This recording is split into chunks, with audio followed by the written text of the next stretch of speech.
Hi hello welcome to top story. టాలీవుడ్లో ఒకప్పుడు సినిమాలంటే కేవలం ఎమోషన్, కానీ ఇప్పుడు సీన్ మొత్తం మారింది. ప్రస్తుతం టాలీవుడ్ బాక్స్ ఆఫీస్ లెక్కలు పక్కా బిజినెస్ ప్లాన్లా తయారయ్యాయి. ఒక హీరో పారితోషికం ఎంత ఉండాలనేది ఇప్పుడు ఆయన క్రేజ్ను బట్టి కాదు, సినిమా తెచ్చే వసూళ్లను బట్టి నిర్మాతలు లెక్కలు వేస్తున్నారు. ఓటీటీ డీల్స్ తగ్గడం, థియేట్రికల్ రిస్క్ పెరగడంతో ఇండస్ట్రీలో ఒక కొత్త రకమైన చర్చ మొదలైంది.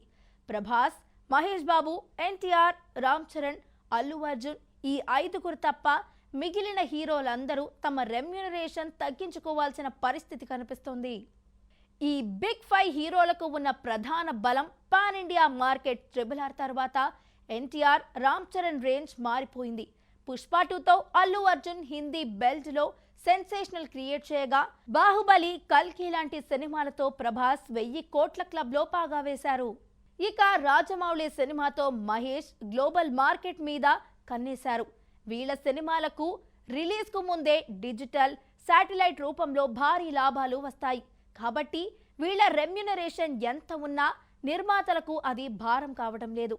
కానీ మిగిలిన హీరోల దగ్గరకు వచ్చేసరికి లెక్కలు పూర్తిగా మారిపోతున్నాయి. అసలు విషయం ఏంటంటే, మిడిల్ రేంజ్ హీరోల మార్కెట్ ఇప్పుడు తీవ్రమైన ఒడిదుడుకులను ఎదుర్కొంటోంది. విజయ్ దేవరకొండ, నితిన్, వరుణ్ తేజ్ లాంటి హీరోల గత కొన్ని సినిమాల ఫలితాలు నిర్మాతలను ఆలోచనలో పడేశాయి. ఒక హీరోకి 25 కోట్లు ఇచ్చి మొత్తం బడ్జెట్ 100 కోట్లు పెడితే అది రికవరీ అవ్వడం ఇప్పుడు గగనమైపోయింది. థియేటర్లలో జనం వచ్చి టికెట్ కొంటేనే సినిమా సేఫ్ అనే పరిస్థితి వచ్చింది. అందుకే నిర్మాతలు ఇప్పుడు హీరోల రెమ్యూనరేషన్ కంటే కంటెంట్ మీద ఎక్కువ ఖర్చు పెట్టాలని ఫిక్స్ అవుతున్నారు. సీనియర్ స్టార్ల విషయంలో కూడా ఒక రకమైన మార్పు కనిపిస్తోంది. చిరంజీవి, బాలకృష్ణ లాంటి వారు మార్కెట్ను బట్టి తమను తాము అప్డేట్ చేసుకుంటున్నారు. వాల్తేరు వీరయ్య లాంటి హిట్లు ఉన్న, భోళా శంకర్ వంటి పరాజయాల తర్వాత చిరంజీవి తన ప్రాజెక్టుల బడ్జెట్ విషయంలో ఆచితూచి అడుగు వేస్తున్నారు. బాలకృష్ణ కూడా కథకు ప్రాధాన్యతను ఇస్తూ లాభాలో వాటా తీసుకునే పద్ధతికి మొగ్గు చూపుతున్నట్లు టాక్ వినిపిస్తోంది. పవన్ కళ్యాణ్ సినిమాలకు భారీ ప్రీ రిలీజ్ బిజినెస్ జరిగిన గ్రౌండ్ లెవెల్ రిజల్ట్స్ ను బట్టి నిర్మాతలు బడ్జెట్ ను కంట్రోల్ చేస్తున్నారు. నాగార్జున కూడా పక్కా ప్లానింగ్ తోనే వెళ్తున్నాడు. అనవసర పాన్ ఇండియా హడావిడి చేయకుండా ముందు నిర్మాత సేఫ్ అయ్యేలా ప్లాన్ చేసుకుంటున్నారు. మరోవైపు నాని లాంటి హీరోలు మినిమం గ్యారంటీ ట్యాగ్ తో సేఫ్ గా ఉన్నారు. దసరా, సరిపోదా శనివారం వంటి సినిమాలతో నాని తన మార్కెట్ ను నిలబెట్టుకున్నారు. ఆయన సినిమా అంటే కనీసం 50 కోట్ల షేర్ వస్తుందనే నమ్మకం బయ్యర్లలో ఉంది. అందుకే ఆయన రెమ్యూనరేషన్ విషయంలో పెద్దగా ఇబ్బందులు లేవు. కానీ అందరూ నానిలాగా సక్సెస్ ట్రాక్లో లేకపోవడమే ఇక్కడ సమస్య. నితిన్, శర్వానంద్ లాంటి హీరోలు కూడా ఇప్పుడు రిస్క్ తగ్గించుకోవడానికి చిన్న బడ్జెట్ సినిమాల వైపు చూస్తున్నారు. నిజానికి ఇది ఇండస్ట్రీకి ఒక రకంగా మంచిదే. 2022 నుంచి 2024 మధ్య ఓటీటీ పుణ్యమా అని అందరూ రెమ్యూనరేషన్స్ పెంచేశారు.